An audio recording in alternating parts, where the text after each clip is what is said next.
I never stopped thinking about the gift that she gave me, which was literally my own life.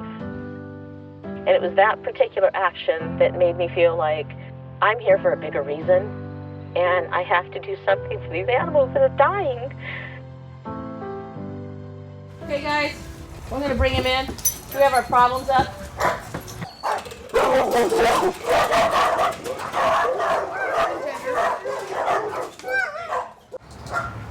So you feel the change? So the energy drops? So we're like, okay, so all is good. My name's Colleen Combs. I am the founder and executive director of the Queen Dog Rescue Project.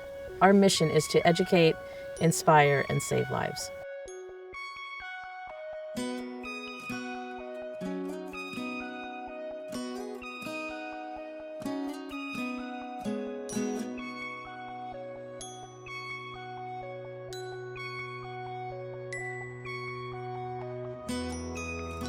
Due to some experiences in my life with dogs in the past that were pretty impactful and pretty eye-opening, I started to really pay attention to the benefits of a social pack and how dogs interact more on a social level. It's physically healthier for the dogs because they don't have the stress levels of being in a cage. They get to play with other dogs. They're not confined. They're not having spatial aggression. Our model is geared for the dog and not for the human, whereas the current traditional model is really geared for the human, walking up and down rows and rows and rows of dogs and cages and high-pitched, hi puppy, puppy, puppy, and that all of that is wrong in the dog world. So we have to train people that there's another way. The dogs are happier, the dogs are more content, and as a result, they're more adoptable.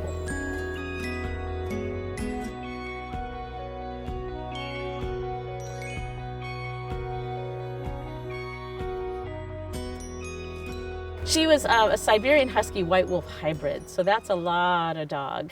In the process of really learning to be a good leader for her, we bonded really tightly. I had just gone through a really nasty divorce personally and had my two young children. They were 4 and 9. And at one point had a home intruder hold me at gunpoint. My children were asleep in the next room. It's this very weird and surreal moment when instead of panicking, you think of your kids. I won't scream out because I don't want to wake the kids and bring them out here and be victims as well. It's scary. It's terrifying.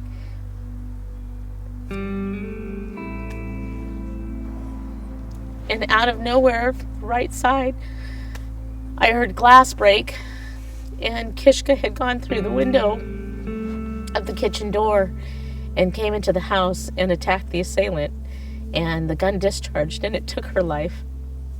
But it gave me a chance to disarm that person, and then it was just rage. I didn't teach her to do that. I didn't ask her to protect me. So shortly after that, I spent time trying to figure out why on earth would she do this. This was loyalty. This was loyalty to a leader, and it was not questionable. It was just an action. And it was that particular action that made me feel like I'm here for a bigger reason, and I have to do something for these animals that are dying because we don't understand them. I never stopped thinking about her lessons and the gift that she gave me, which was literally my own life. I'm able to see my kids and my grandkids today because of her. And I just feel I'm obligated to help her brethren, her ilk, because these are great animals. There are times when I can just really have this overwhelming sense that she's right there kind of going, no, go forward now, it's time. It's time. Or back up a little bit. Don't push too hard. When we talk about rescued dogs, we always refer to their history. We always want to be such heroes because the worse the story is, the bigger the hero we are. And it doesn't matter because the dog doesn't want to live in the history. The dog wants to live from today forward. They want to know what are you going to bring to the table today? I want the future. I want to be a good dog for the future. So this is Jake, and he came from the Healdsburg Animal Shelter, I believe about 5 years ago. Jakey was very nervous around strangers. His whole life, he was a young dog, but his whole life he was spent tied to the front of a meth lab. People that he came across were not necessarily stable internally. They were certainly abusive. So anytime he met a human being, he was very aggressive. What are we doing? Come here. Jakey, what are we doing? So I took the dog in to the pack immediately, and within 15 minutes, he understood leadership. He understood I knew his language. Took him into the pack where he had the confidence of other dogs with him. Everything about him changed in that 15 minutes just going in through that door. Yes, yes. Oh, I love you too. They will innately go back to that natural language that they've been denied for too long in a human world. There's sets of rules, just like we have social rules in our society. Every culture does. So we want to inspire people to be able to do this because it is a huge passion. It's great. It's wonderful when you can get the handle on that. But it has to start with education.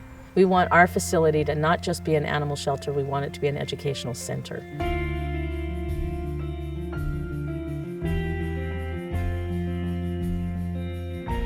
Are we still putting animals down? I haven't done enough. Is everybody educated well enough yet to do the right thing for their animals? Am I tired of doing what I'm doing? I haven't done enough yet. How do you do enough when somebody gives you your life? Take that life and make something of it. And if this is what I've decided to make of it because of her, then no, I haven't done enough. I will never, ever take advantage or take for granted the gift that she gave me by giving up her life for mine.